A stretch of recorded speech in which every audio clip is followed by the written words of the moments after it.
Area vector. Actually students, आप लोगों ने पढ़ा है कि जो एरिया है वो एक स्केलर क्वांटिटी है, मगर आज हम ये पढ़ेंगे कि एरिया एक वेक्टर क्वांटिटी है, क्योंकि हम अब जो पढ़ने वाले हैं उसी की हेल्प से हम आगे के टॉपिक फ्लक्स को समझने वाले हैं, क्योंकि हमें एरिया को एज अ वेक्टर लेना है, इसको एक डायरेक्शन देनी है। तो कैसे एरिया एक वेक्टर क्वांटिटी हो सकता है?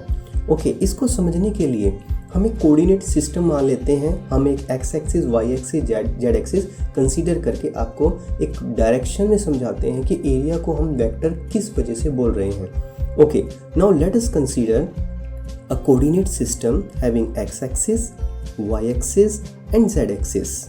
Okay, X axis, Y axis, Z axis. ये हम एक्स एक्सिस कंसीडर कर लेते हैं, Y axis and this one is Z axis. Okay, अब हम एक एरिया कंसीडर कर लेते हैं। Let us consider a square. एक स्क्वायर कंसीडर कर लेते हैं और स्क्वायर में जो सारी साइड्स हैं इसकी वो इक्वल साइड होंगी। This is a square. इसके नेमिंग करते हैं, that is A B C D, इसके नेम असाइन करते हैं। Okay, now the side will be a, all sides are equal, the side length will be a. Now अगर मैं आपसे question पूछूं what is the area of that square, आप कहोगे इसका एरिया रहेगा a is equal to a square, simply because you know area is a scalar quantity. अभी के लिए जानते हो एरिया स्केलर है, तो आपका आंसर रहेगा a is equal A square. But हम इसे वेक्टर कैसे शो कर सकते हैं?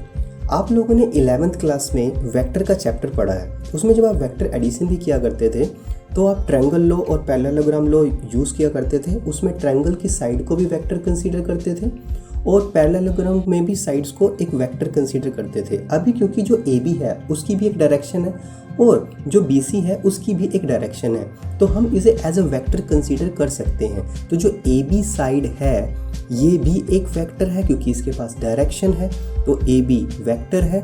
इसी तरह जो बी सी है इसकी भी एक डायरेक्शन है जो कि वाई एक्सिस में है, तो ये भी एक वेक्टर है। तो ए बी और बी सी दोनों ही एक वेक्टर है। क्योंकि मुझे एरिया निकालना है, एरिया के लिए मुझे साइड्स को मल्टीप्लाई करना पड़ेगा। तो आपको 11th में वेक्टर एडिशन याद होगा, वेक्टर मल्टीप्लिकेशन जिसमें डॉट प्रोडक्ट किया करते थे, क्रॉस प्रोडक्ट किया करते थे। तो क्रॉस प्रोडक्ट का आंसर क्या होता है? वो होता है ए बी साइन थीटा, और जो रिजल्टेंट हमारे पास आता है वो भी एक वेक्टर ही आता है क्योंकि इसको एक डायरेक्शन दी जाती है। तो जो ए क्रॉस बी का रिजल्ट आएगा वो एक वेक्टर होगा और उसकी जो डायरेक्शन होगी वो परपेंडिकुलर टू द प्लेन होगी जो ए और बी को कंटेन करेगा। मतलब जिस भी प्लेन में ए बी रहेंगे उसके परपेंडिकुलर डायरेक्शन रहेगी एन कैप की और वही डायरेक्शन होगी ए क्रॉस बी की। तो यहाँ अगर मैं ए बी को बी सी के साथ क्रॉस कर दूँ, मतलब A B cross B C कर दूँ, तो ये क्या आ गया? ये दोनों साइड्स का मल्टीप्लाई, एक्चुअली में तो ये एरिया है, मगर हम इसे एरिया वेक्टर लिखेंगे क्योंकि ए बी भी एक वेक्टर है, बी सी भी एक वेक्टर है, तो जो रिजल्टेंट आएगा वो भी एक वेक्टर ही आना चाहिए। तो हम इसे एरिया के बजाय एरिया वेक्टर लिखने वाले हैं। Now it is area vector. अब ए क्रॉस बी आपने पढ़ लिया है, ए बी साइन थीटा होता है क्योंकि ए बी का जो आपका मैग्नीट्यूड है वो स्मॉल ए है, बी सी का भी मैग्नीट्यूड स्मॉल ए है, बी का मैग्नीट्यूड भी, बी सी का मैग्नीट्यूड भी स्मॉल ए है। ओके, और दोनों के बीच में जो एंगल है वो 90 डिग्री का एंगल है। ए और ए दोनों साइड के बीच का एंगल है 90 डिग्री।